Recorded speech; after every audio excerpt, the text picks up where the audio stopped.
Assalamualaikum warahmatullahi wabarakatuh. Terima kasih atas kehadiran teman-teman semua di series ke-10 webinar Ekologi Lingkungan Riset Internship Series yang ke-10 ini. Dan pada kesempatan hari ini kita akan menyaksikan paparan Ferdian Gita Permana mengenai hasil kegiatan magangnya di Kebun Raya Purwodadi terkait pemanfaatan tanaman kangkung untuk fitoremediasi logam Cu. Untuk mempersingkat waktu, kita buka webinar ke-10 ini dengan bacaan basmalah. Bismillahirrahmanirrahim. Selanjutnya kita akan mendengarkan paparan Ferdian terkait hasil riset magangnya. Silakan Ferdian, langsung saja. Oke, baik. Ya Pak, terima kasih atas waktunya. Bismillahirrahmanirrahim. Assalamualaikum warahmatullahi wabarakatuh. Terima kasih atas Bapak Roni atas waktunya dan teman-teman yang hadir pada Zoom kali ini. Sebelumnya, perkenalkan nama saya Ferdian Gita Permana. Saya merupakan mahasiswa dari Ilmu Tanah Angkatan 2019 dari Universitas Brawijaya. Pada kesempatan kali ini, saya akan menjelaskan tentang hasil akhir dari kegiatan magang saya yang bertempat di Badan Riset Inovasi Nasional yang saya laksanakan selama 2 bulan. Dengan kegiatan tersebut, saya mengambil judul Studi Awal Pemanfaatan Tanaman Kangkung Darat sebagai Fitoremediasi Tanah Tercemar Logam Berat Cu. Next.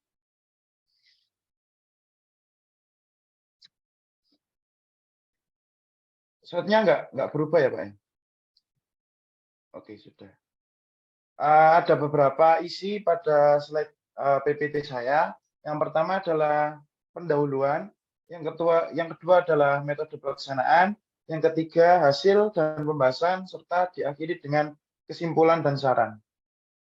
Oke, kita langsung ke pertama. Yang pertama adalah pertambahan jumlah penduduk dan peningkatan jumlah kegiatan di Indonesia mengakibatkan banyak sekali produk yang ditargetkan dari pabrik-pabrik serta mengganti alih fungsi lahan yang dulunya merupakan sawah pertanian yang subur, yang dulunya merupakan hutan terbuka, sekarang dialihfungsikan menjadi pabrik, entah itu pabrik untuk pakaian, entah itu pabrik untuk makanan, entah itu pabrik serta banyak kegiatan pertambangan. Dari kegiatan-kegiatan tersebut menimbulkan dampak efek yang buruk. Yang pertama adalah penambahan dari logam yang hasil dari kegiatan pabrik tersebut. Logam-logam tersebut jika dibiarkan secara terus-menerus akan terakumulasi yang nantinya akan menumpuk. Yang mana ketika menumpuk, maka logam-logam tersebut akan yang pertama adalah merusak lingkungan. Karena logam-logam tersebut yang dibuang tanpa diolah kembali, dia akan merusak topsoil atau bagian atas permukaan tanah, yang mana dari limbah-limbah tersebut akan mempunyai beberapa kemungkinan menguap terbawa oleh suacana atau bahkan terakumulasi di awan yang nanti akan terbawa oleh air hujan. Ketika air hujan tersebut turun lagi ke bawah, maka akan mengakibatkan adanya kerusakan kesehatan bagi makhluk hidup yang di sini pentingnya pada manusia. Karena apa? Karena menurut Kementerian Kesehatan bahwa kandungan logam berat yang cocok atau tidak boleh melebihi ambang batas bagi kehidupan, yaitu adalah 20 mg per kilo pada air. Sedangkan jika pada tanah, dia harus di bawah 50 mg per kilo.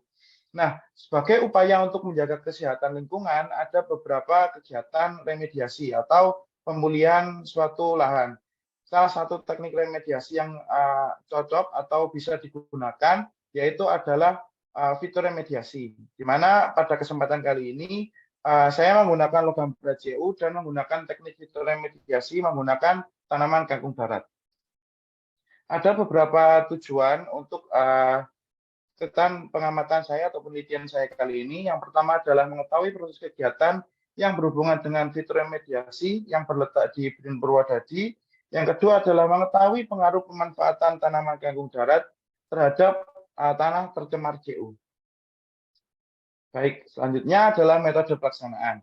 Pada metode pelaksanaan kali ini, kegiatan praktik magang saya bertempat pada Badan Riset Inovasi Nasional yang berlokasi di Jalan Raya Surabaya Malang, kilometer 65, Sembung Lor, Palirejo, Kecamatan Purwodadi, Pasuruan.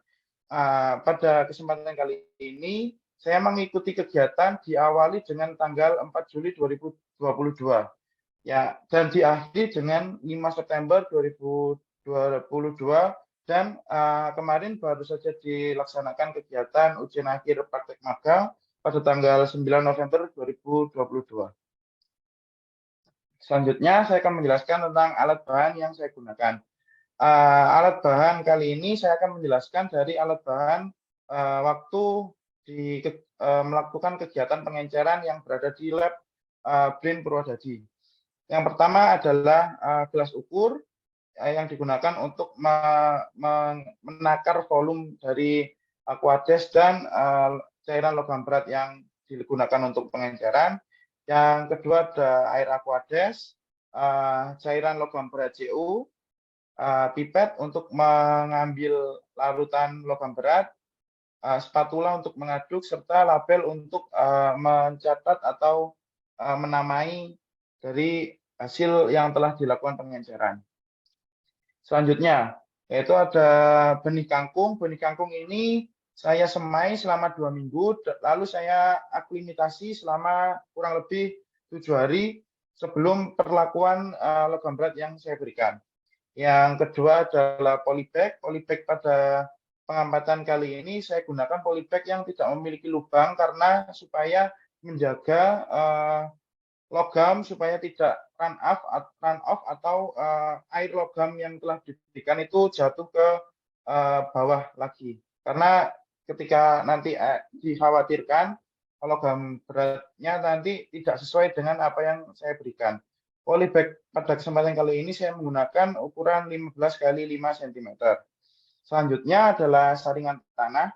Saringan tanah ini berfungsi untuk menyaring gumpalan-gumpalan tanah yang telah saya ambil supaya tanah-tanah yang masuk di polybag ini tidak membawa batuan atau ukuran-ukuran yang itu tersaring menjadi sama. Jadi pada polybag tadi saya berikan tanah sekitar 400 gram tanah yang sudah disaring. Selanjutnya adalah gembor atau alat siram untuk dilakukan perawatan, tray semai untuk melakukan kegiatan semai, alat tulis untuk mencatat, serta cetok untuk mengaduk tanah, pH meter digunakan untuk mengukur pH setiap hari, dan penggaris digunakan untuk mengukur tinggi tanaman. Selanjutnya adalah kamera HP untuk dokumentasi. Oke, selanjutnya adalah parameter pengamatan. Parameter pengamatan ini ada 3 parameter pengamatan yang saya lakukan, yang saya amati. Yang pertama adalah tinggi tanaman. Jadi tinggi tanaman ini saya melihat tinggi tanaman dari pangkal tumbuh tanaman dari permukaan tanah sampai ke pangkal tertinggi ujung tanaman yang saya amati. Selanjutnya adalah jumlah daun. Pengukuran jumlah daun ini hanya diukur jumlah daun yang sudah terbuka sempurna. Karena banyak daun yang belum terbuka sempurna, nanti dikhawatirkan sebelum pengamatan selesai, daun itu belum terbuka sampai akhir pengamatan. Jadi perhitungannya adalah daun yang sudah terbuka sempurna. Yang terakhir adalah pH tanah. pH tanah ini diamati setiap hari dan digunakan menggunakan alat yaitu pH meter. Oke, hasil kita masuk ke hasil dan pembahasan. Pada hasil dan pembahasan ini didapatkan setelah tadi kan saya menjelaskan bahwa melakukan aklimatasi selama kurang lebih 1 minggu. Nah, setelah 1 minggu tersebut kita berikan perlakuan logam berat yang sudah diencerkan. logam berat yang sudah diencerkan tersebut ada beberapa dosis. Yang pertama adalah 5 ppm dan 10 ppm. Serta pengamatan ini saya menambahkan kontrol yaitu 0 ppm atau tidak diberi cairan logam berat sama sekali. Ada pada grafik hasil pembahasan, grafik pH ini menunjukkan bahwa setelah diberikan logam berat pada tanah yang telah ditanami tanaman kangkung, pada hari pertama pada konsentrasi 10 ppm dia didapati hasil yang tetap yaitu 6,4 pH-nya. Pada 5 ppm dia turun menjadi 6,2 serta pada 10 ppm dia turun lebih rendah yaitu 5,2.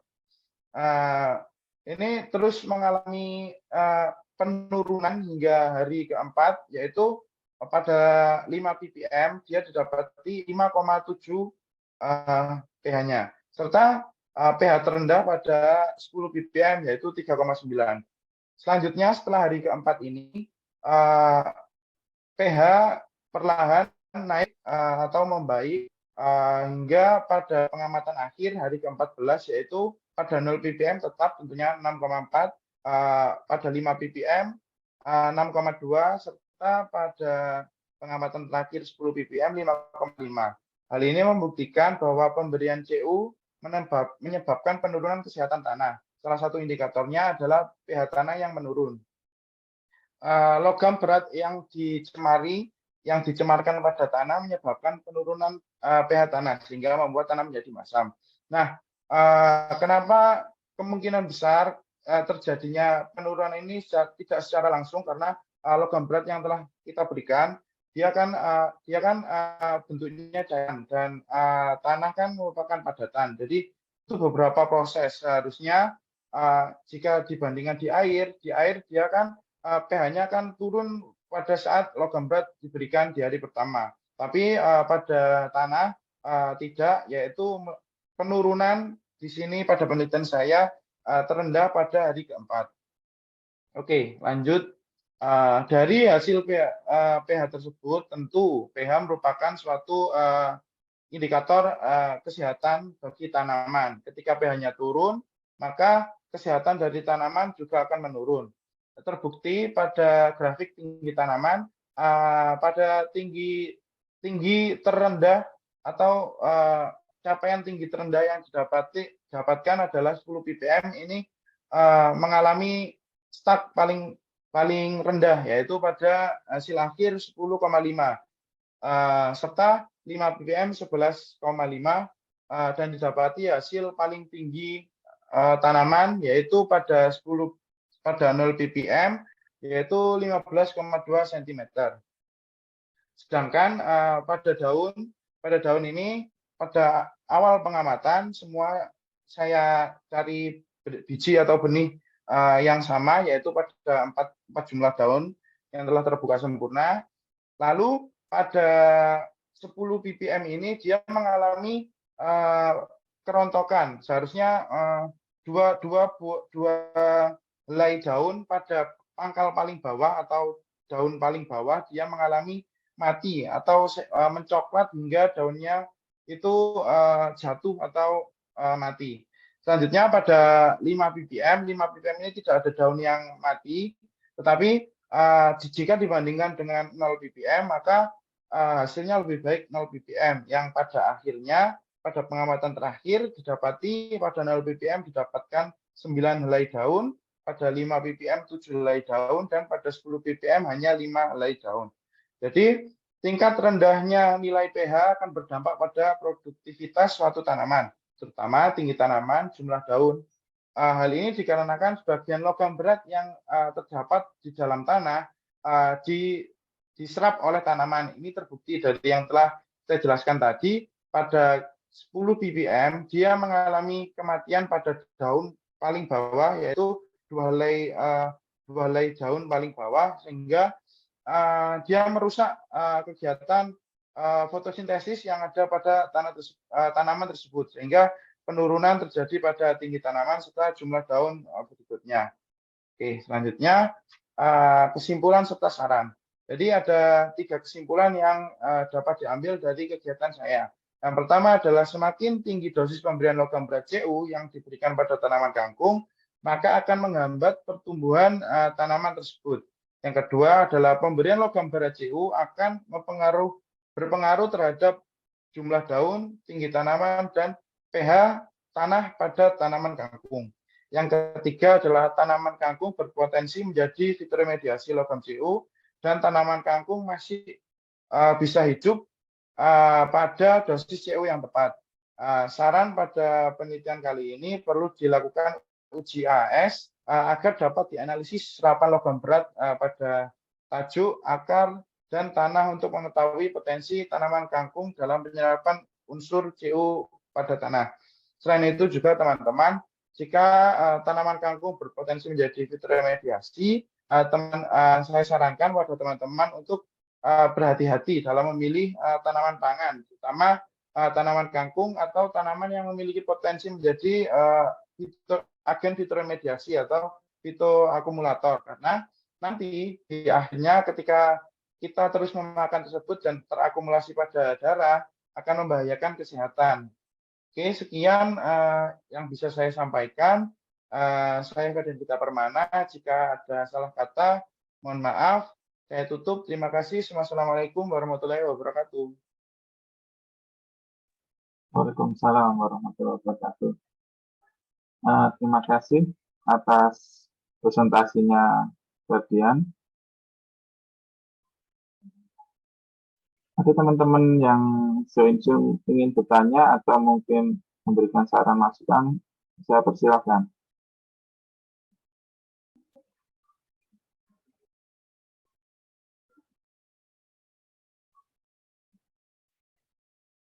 Dari UB, yang dari UB silakan.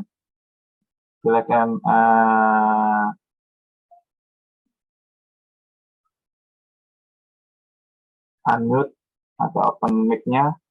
Mungkin ada saran, masukan, atau pertanyaan buat Ferdian terkait hasil riset magangnya. Saya persilakan.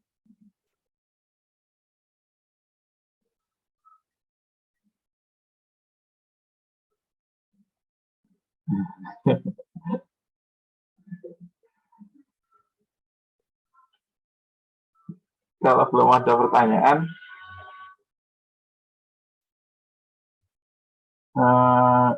dari mahasiswa yang lain, dari teman-teman mahasiswa yang lain, UIN atau yang lainnya, silakan.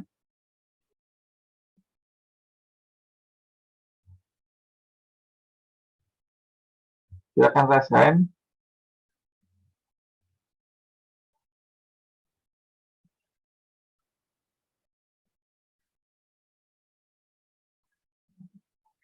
Izin bertanya. Ya, silakan. Silakan, Angga. Oh iya, perkenalkan saya Angga ini, izin bertanya kepada saudara Ferdian. Tadi kan dijelaskan menggunakan tanaman kangkung ya. Itu alasan saudara Ferdian menggunakan tanaman kangkung itu kenapa ya? Terima kasih. Ya, terima kasih Angga. Silakan Fer menanggapi. Oke, baik. Terima kasih pertanyaannya. Jadi alasan kenapa saya memakai tanaman kangkung, karena di satu sisi tanaman kangkung ini selain murah juga pertumbuhannya cepat karena ditinjau dari jadwal kegiatan magang saya. Yang kedua, saya menemukan literatur bahwa tanaman kangkung ini bisa atau kuat untuk melakukan fitromediasi pada logam berat sebanyak 0,50 kilogram per kilogram. Jadi sebenarnya memang tanaman kangkung ini merupakan tanaman pangan yang bisa menjadi perakumulator. Tetapi tanaman tersebut nantinya bisa, untuk teman-teman juga pesan untuk menjaga tanaman. Seharusnya fitromediasi ini tidak disarankan menggunakan tanaman pangan karena yaitu tadi, karena logam berat yang ada pada tanah atau semua media itu akan terserap pada tanaman tersebut. biasanya fitur mediasi itu menggunakan tanaman-tanaman hias. Selain itu juga ketika kita menggunakan tanaman pangan, mungkin bisa diolah atau digunakan sebagai hal yang lainnya atau tidak dimakan. Contohnya, kan ada beberapa kerajinan seperti batik yang dibatik menggunakan daun-daunan itu kan bisa dimanfaatkan sehingga dari ketika kita menemukan tanaman pangan yang mengandung atau memiliki kandungan logam berat di dalamnya, mungkin salah satu alternatif yang bisa digunakan untuk memanfaatkan tanaman tersebut digunakan kerajinan, entah itu batik, entah itu dijadikan sebagai, jika tanaman tersebut memiliki serat yang bagus, bisa dijadikan anyaman atau lain sebagainya. Itu sih untuk alasan saya menggunakan tanaman kangkung. Yang pertama karena tanaman kangkung merupakan hiperakumulator, yang kedua tinggi murah serta pertumbuhannya cepat. Oke, itu jawabannya. Terima kasih Ferdian. Menjawab ya Angga ini ya. Izin feedback Pak. Oke, silakan. Tadi kan disebutkan ya kalau memang dari tanaman pangan tidak bisa selain tanaman pangan, ya tanaman pangan tidak bisa digunakan ya. Nah, tadi juga Ferdian menyebutkan kalau dari tanaman kangkung ini bisa digunakan sebagai anyaman atau kerajinan gitu ya. Nah, dari Ferdian sendiri itu bagaimana bisa menyimpulkan hal tersebut, ataukah Ferdian menemukan sebuah kerajinan dari kangkung itu atau referensi lain yang bisa akurat digunakan kangkung itu sebagai tanaman anyaman? Sebagai anyaman gitu. Oke, karena tanaman kangkung ini kan dia kan emang seratnya kan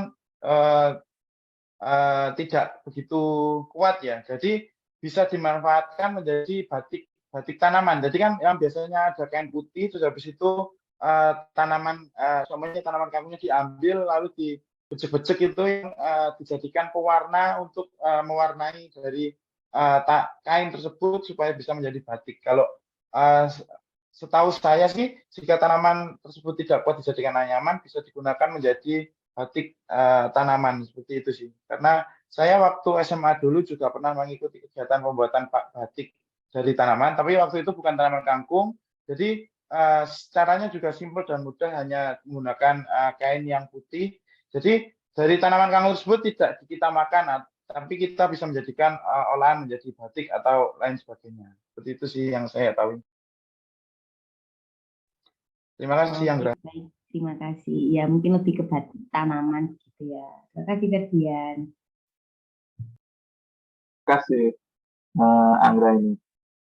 Jadi memang ini percobaan kangkung ini karena pertama kita mudah memperoleh bibitnya, yang kedua waktu tumbuhnya cepat, jadi percobaan ini bisa dilakukan. Yang ketiga, ini agak riskan karena tanaman ini adalah tanaman pangan, sedangkan fitur mediasi disarankan non pangan karena akumulasi yang dilakukan oleh tumbuhan bisa jadi masuk ke dalam kita dalam rantai makanan karena tumbuhan kita konsumsi. Tetapi ini menjadi awareness atau menjadi peringatan buat teman-teman agar lebih selektif untuk membeli sayuran atau tanaman pangan yang mungkin lokasinya berada di daerah tercemar, sehingga kita lebih sehat memilih tanaman yang lebih tidak terkontaminasi. Jadi ini adalah salah satu model, kalau saya sih model supaya orang lebih berhati-hati, awareness. Tapi untuk pengolahnya bisa digunakan pengolahan yang lebih ramah lingkungan, mungkin yang tidak digunakan atau tidak kita konsumsi. Itu mungkin tambahan dari saya. Setidaknya ini karena riset magang yang waktunya singkat, jadi kita menggunakan material yang ada, tapi bisa digunakan untuk jenis-jenis yang non pangan atau tanaman hias, yang biasanya tanaman hias, atau kita gunakan jenis-jenis tanaman pangan untuk mengetahui bahwa tumbuhan-tumbuhan tersebut bisa mengakumulasi atau menjadi fitur mediator pencemar tertentu. Itu sih tambahan dari saya.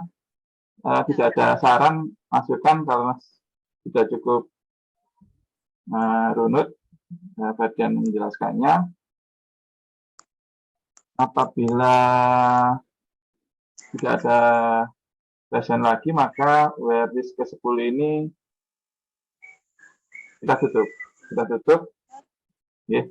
Dan saya ucapkan terima kasih kepada teman-teman semuanya, teman-teman mahasiswa semuanya yang telah menyempatkan join di Zoom WRDIS ke-10. Dan kita tutup dengan bacaan hamdalah, alhamdulillahirabbil alamin. Semoga ilmu dan pengetahuan yang kita dapatkan hari ini menjadi bermanfaat dan bisa kita gunakan ke depan. Kita tutup pertemuan ini karena tidak ada alasan lagi dengan ucapan wassalamualaikum warahmatullahi wabarakatuh. Terima kasih Fadian atas presentasinya. Waalaikumsalam warahmatullahi Waalaikumsalam. wabarakatuh. Terima kasih Pak Rai dan teman-teman. Terima kasih semuanya.